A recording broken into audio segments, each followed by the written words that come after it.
ಈಗ ನಾವು ಹೇಳೋದು ಇಷ್ಟನೇ. ಈಗ ಬ್ಲ್ಯಾಕ್ ಬಾಕ್ಸ್ ಸಿಕ್ಕಿದೆ, ಇವತ್ತೆಲ್ಲ ನಿನ್ನೆ ಸಿಕ್ಕಿದೆ. ಅದರಲ್ಲಿ ಏನೇನಾಗಿದೆ ಮಾಹಿತಿ ಅಂತಂತೇಳಿ ಅದನ್ನೆಲ್ಲ ಅದಕ್ಕೆ ಇನ್ವೆಸ್ಟಿಗೇಷನಿಗೆ ಕಳಿಸಿದ್ದಾರೆ. ಬಂದ ಮೇಲೆ ಅದು ಖಂಡಿತ ಅದು, ಯಾಕಂದರೆ ಒಬ್ಬನ ಜನಪ್ರತಿನಿಧಿಗಳಾಗಿ ಸುಮ್ಮನೆ ಹೆಂಗೆ ಬೇಕಂಗೆ ಜನರಿಗೆ ಸಂದೇಶ ಕೊಡೋಕ್ಕೆ ನಾನು ಇಷ್ಟಪಡಲ್ಲ.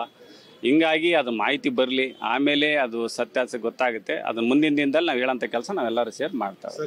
ಒಂದು ಹೇಳೋದು ಅವ್ರ ಕೆಲಸ ಅವ್ರು ಮಾಡ್ತಾರೆ, ನಮ್ಮ ಕೆಲಸ ನಾವು ಮಾಡಿದ್ದೀವಿ. ಬಂದಿದ್ದಾರೆ ಗೌರವವಾಗಿ. ಆಲ್ರೆಡಿ ನಾನು ಪ್ರೆಸ್ ಮೀಟ್ನಾಗ ಹೇಳಿದ್ದೀನಿ, ಇನ್ನೊಂದು ಸರಿ ಕೂಡ ರಿಪೀಟ್ ಮಾಡ್ತೀನಿ. 6:15 ನನ್ನ ಮನೆಗೆ ಬಂದಾಗ ಗೌರವವಾಗಿ ಅವ್ರಿಗೆಲ್ಲ ನಾವು ಸಹಕಾರ ಮಾಡಿ ಕುಂದಿರಿಸಿ ಏನು ಮಾಹಿತಿ ಕೊಡಬೇಕು ನಾನು ಮಾಡಿದ್ದೀನಿ. ಸಂವಿಧಾನ ಪ್ರಜಾಪ್ರಭುತ್ವ ವ್ಯವಸ್ಥೆ ನಾನು 4 ಬಾರಿ ಶಾಸಕನಾಗಿ, CLP ಸೆಕ್ರೆಟರಿ ಆಗಿ, ಮಂತ್ರಿಯಾಗಿ, ಇವತ್ತು ನನ್ನ ಹೃದಯ ಸ್ಪರ್ಶಿಯಾಗಿ ನಾನು ಕೆಲಸವನ್ನು ನಾನು ಮಾಡಿದ್ದೀನಿ. ಅವ್ರಿಗೇನು ಪಾಪ ಅವ್ರು ಬಂದಿದ್ದಾರೆ, ಅವ್ರಿಗೇನು ಮಾಹಿತಿ ಬೇಕೋ ನಾನು ಕೊಟ್ಟಿದ್ದೀನಿ. ಮುಂದೆ ಕೂಡ ಮಾಹಿತಿ ಕೊಡ್ತೀನಿ.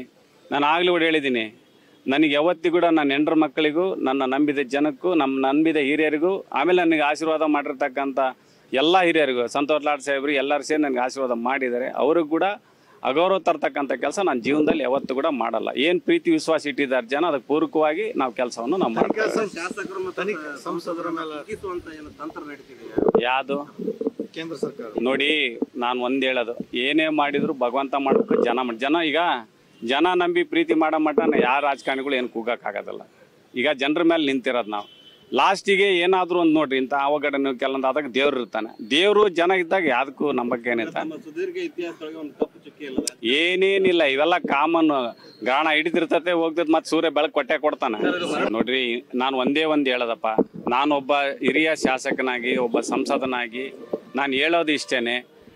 ನಾವು ಇವತ್ತು ಏನು ಬಂದಿದ್ದಾರೆ ಅವ್ರಿಗೆ ಗೌರವಿಸಿದ್ದೀನಿ ನಾನು. ಅರ್ಥ ಆಯ್ತಾ ಇಲ್ಲ? ಅವ್ರ ಕೆಲಸ ಅವ್ರು ಮಾಡಿದ್ದಾರೆ, ನನ್ನ ಕೆಲಸ ಮಾಡ್ತಾರೆ. ನಮ್ಮ ಬೆಳಕು ಗಿಡಕ್ಕೆ ಬಿಡೋದು ನಮ್ಮ ಜನಕ್ಕೆ ಬಿಟ್ಟಿರೋದು. ಯಾಕಂದ್ರೆ ಅವರೇ ಅಲ್ಲ ರಿನ್ಯೂವಲ್ ಮಾಡೋದು, ಮನೆಗೆ ಕಳ್ಸೋದು, ಅವ್ರಿಗೆ ಬಿಟ್ಬಿಡ್ತೀನಿ ಎಲ್ಲದನ್ನ.